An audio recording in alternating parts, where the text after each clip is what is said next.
Olá, bem-vindos a mais uma análise aprofundada aqui conosco. Hoje o tema é intenso. Vamos mergulhar no livro do Apocalipse.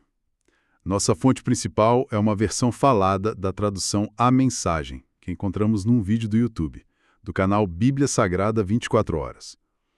Essa tradução ela busca mais o sentido geral, né? Menos literal. Pode ser interessante para um livro assim tão simbólico. Nosso objetivo aqui é tentar navegar por essas visões todas, os símbolos e ver o que realmente fica, sabe? Os pontos-chave. Vamos lá desempacotar isso. Tudo começa com João, né? Exilado lá em Patmos, recebendo essa revelação sobre o que está para acontecer. E já tem uma promessa ali para quem lê, ouve e guarda a profecia. Exato. E olha, o Apocalipse já de cara mostra essa mistura, né? De visões grandiosas, muito simbolismo, mas também mensagens assim bem diretas para igrejas reais daquela época. O mais fascinante, eu acho, é como essas mensagens, tanto de consolo quanto de aviso, dadas lá no primeiro século, ainda com tanto hoje em dia, né? Geram discussão, é essa tensão entre advertência e esperança desde o começo. E a primeira visão que ele descreve é uau, impactante mesmo.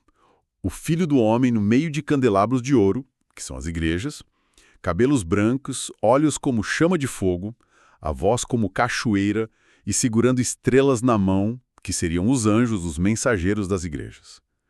A reação do João é total. Ele cai, né? Como se estivesse morto. Mas aí ouve: não tenha medo. Eu sou aquele que vive. A força dessa imagem é inegável. Com certeza, essa figura é Cristo glorificado e cada detalhe ali tem um peso, um significado. Pureza, eternidade nos cabelos brancos, o julgamento penetrante nos olhos de fogo, a autoridade na voz, o controle sobre a liderança da igreja nas estrelas. E ele estar ali no meio dos candelabros sugere essa presença ativa, sabe, cuidando das igrejas. Essa visão meio que ancora toda a autoridade para as cartas que vêm logo depois, né? Para 7 igrejas. E essas cartas têm um padrão, né? Geralmente vem um elogio, depois uma crítica, um conselho. Mas talvez em vez de detalhar todas as 7, a gente pudesse olhar para os contrastes, né? Os desafios que parecem valer para sempre. Por exemplo, Éfeso. É elogiada por trabalhar duro, ter a doutrina certa, rejeitar os falsos mestres. Mas aí vem a crítica. Abandonou o primeiro amor. Esfriou a paixão inicial.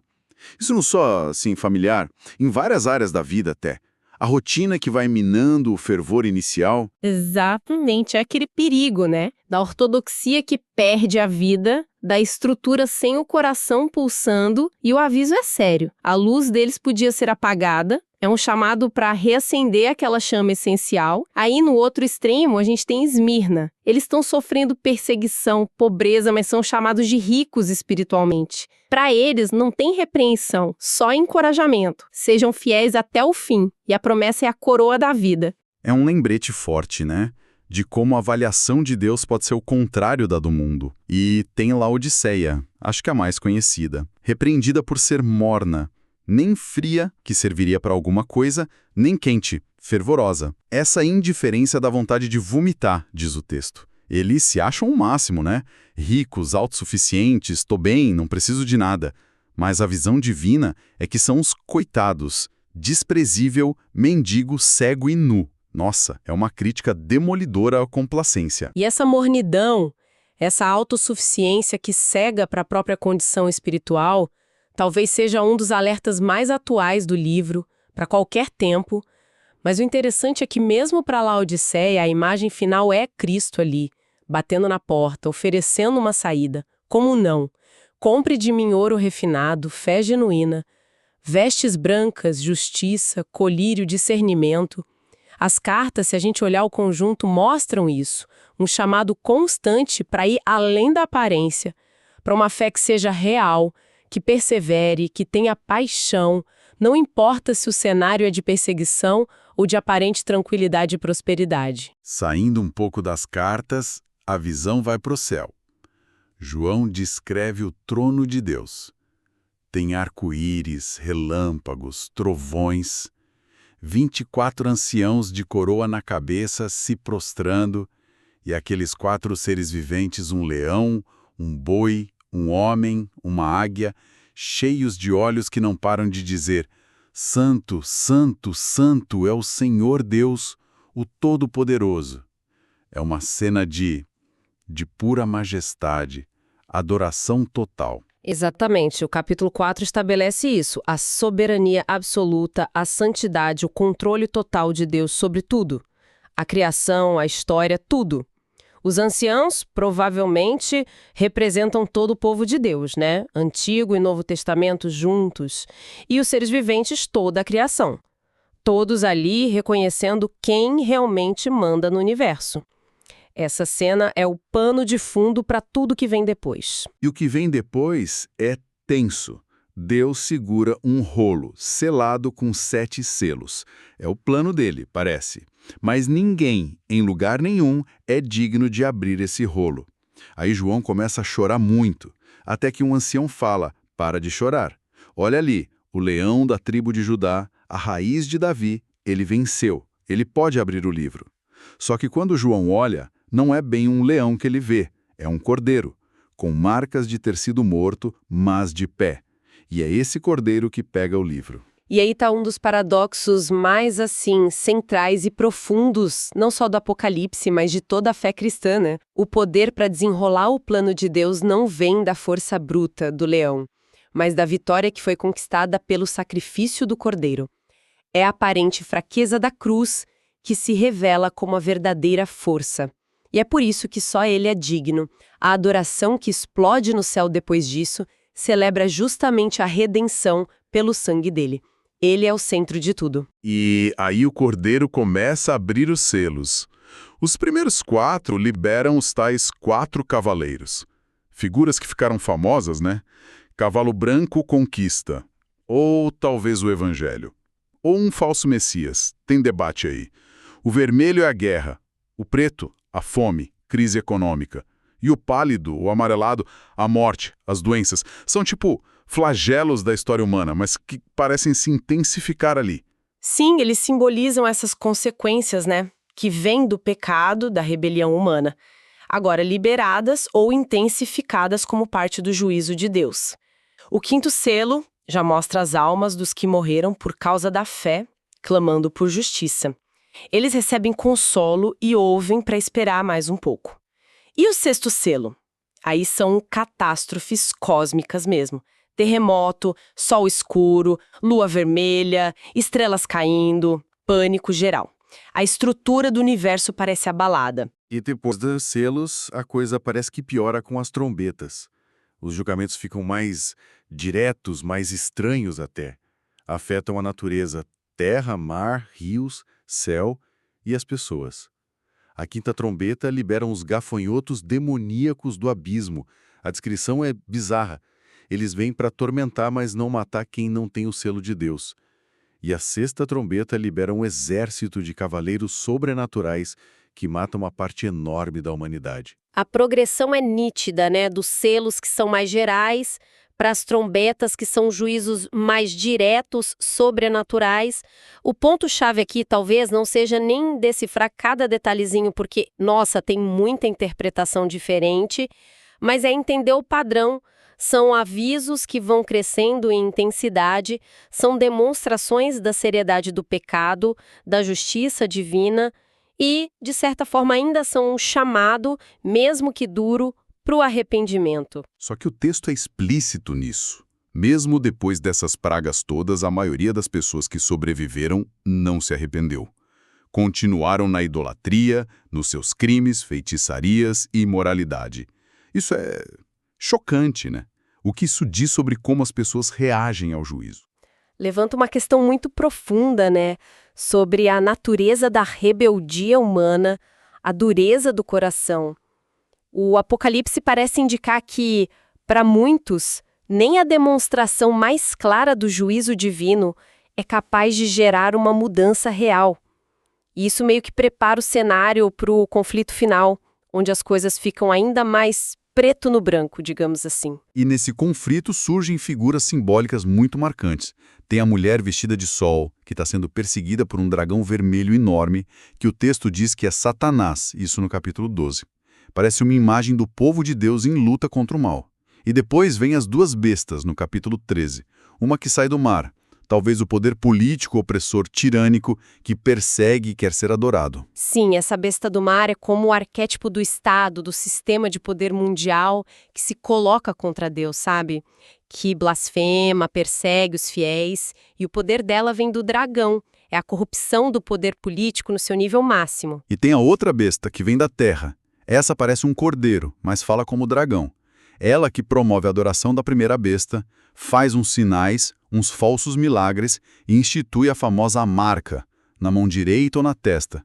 Sem ela, ninguém compra nem vende. E aí vem o número, 666, que sempre gera tanta curiosidade, especulação. Essa besta da terra, ela representa mais o poder religioso ou ideológico, que engana.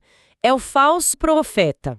Usa uma aparência de religião, de coisa boa, os chifres de cordeiro, mas para servir ao mal, a voz de dragão. A marca funciona como um símbolo de a quem você pertence, sabe? Lealdade total a esse sistema que é anti-Deus. Controla a vida econômica, social. Sobre o 6666, a explicação mais aceita tem a ver com gematria, um sistema antigo em que letras tinham valor numérico. Provavelmente, o número formava o nome de alguma figura de poder da época, tipo Nero César, que foi um perseguidor terrível. Mas, simbolicamente, o 6 repetido representa a imperfeição humana levada ao extremo, né? Fica aquém do 7, que é o número da perfeição divina. É a personificação da rebelião. Então, não é necessariamente um chip, uma coisa literal hoje, mas tem mais a ver com a lealdade fundamental da pessoa. Onde está a sua aliança? Exatamente. A marca é o oposto do selo de Deus, que foi mencionado antes, marcando quem pertence a Deus. É sobre identidade, sobre a quem você serve de verdade. E isso se manifesta na participação nesse sistema da besta. Outra figura importante é a Babilônia, a grande prostituta. Capítulos 17 e 18. Ela está montada na besta, toda luxuosa, poderosa, mas embriagada com o sangue dos santos. O que ela representa, afinal? A Babilônia aqui é um símbolo muito forte de todo o sistema mundial, seja político, econômico, até religioso, que se baseia na arrogância, na idolatria, no luxo, na injustiça, na opressão. Ela seduz as nações e persegue o povo de Deus. Dá para pensar em Roma, na época de João, claro, mas o arquétipo vai além de um império só. A queda dela, que é descrita como súbita, e o choro de quem lucrava com ela mostra o fim inevitável de todos esses sistemas que se levantam contra Deus. É um chamado para o povo de Deus, saiam dela. E depois que a Babilônia cai, a cena muda completamente. O céu faz festa. Anunciam as bodas do Cordeiro com a noiva, que é a igreja. E aí vem o clímax da intervenção de Deus. Cristo volta num cavalo branco, agora não só como Cordeiro, mas como guerreiro vitorioso, fiel e verdadeiro, Rei dos Reis. Com uma espada saindo da boca, ele derrota as bestas. Elas são jogadas direto no lago de fogo. É a virada final. A imagem é de justiça implacável contra o mal que estava organizado. A espada que sai da boca simboliza o poder da palavra dele para julgar e para executar a sentença. A vitória sobre essas personificações do mal político e religioso é rápida, é definitiva. O capítulo 20 introduz o milênio, um período de 1000 anos. Satanás é preso e os mártires reinam com Cristo. Depois desses 1000 anos, Satanás é solto por um pouco de tempo. Lidera uma última rebelião chamada de Gog e Magog, nomes simbólicos de inimigos antigos, mas é derrotado de vez e também vai para o Lago de Fogo. Aí sim, vem o julgamento do grande trono branco. Olha, existe muita discussão teológica sobre como interpretar esse milênio, né? Se é literal, se é simbólico, se é futuro, se já está acontecendo de alguma forma. Mas, independentemente da cronologia exata que cada um defenda, a mensagem central do texto é clara. A soberania de Cristo vai ser total, Satanás vai ser completamente derrotado e vai haver um julgamento final e justo para toda a humanidade. A base para esse julgamento, segundo o texto, são as obras que estão registradas nos livros.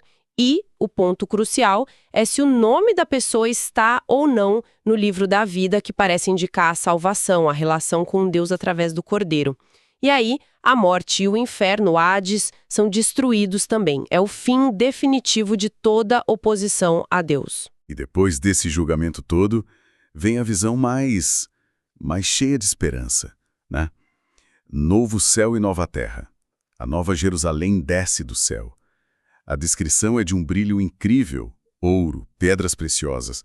Mas o mais importante, Deus passa a morar com seu povo. Ele vai enxugar toda lágrima, a morte não vai mais existir, nem luto, nem choro, nem dor.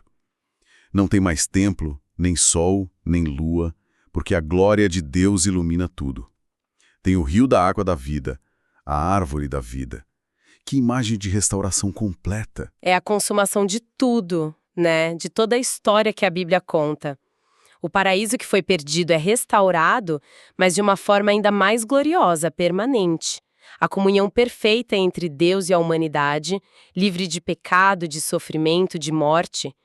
Essa é a realidade final. Toda a criação redimida. É a vitória total da vida, da luz, do amor de Deus. E essa visão final, ela não é só sobre um futuro distante, sabe? Ela serve como âncora, como a esperança para quem está vivendo o agora. O livro encerra com os avisos finais para não mexer na mensagem e um convite bem aberto.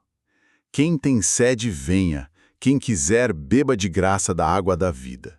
E a promessa final de Jesus: sim, venho em breve. E a resposta: amém, vem Senhor Jesus. Uau, foi uma viagem e tanto mesmo. A gente começou com Cristo ali no meio das igrejas. Passou por julgamentos pesados, figuras simbólicas bem complexas, a derrota do mal, e chegou nessa visão de paz total, de comunhão eterna.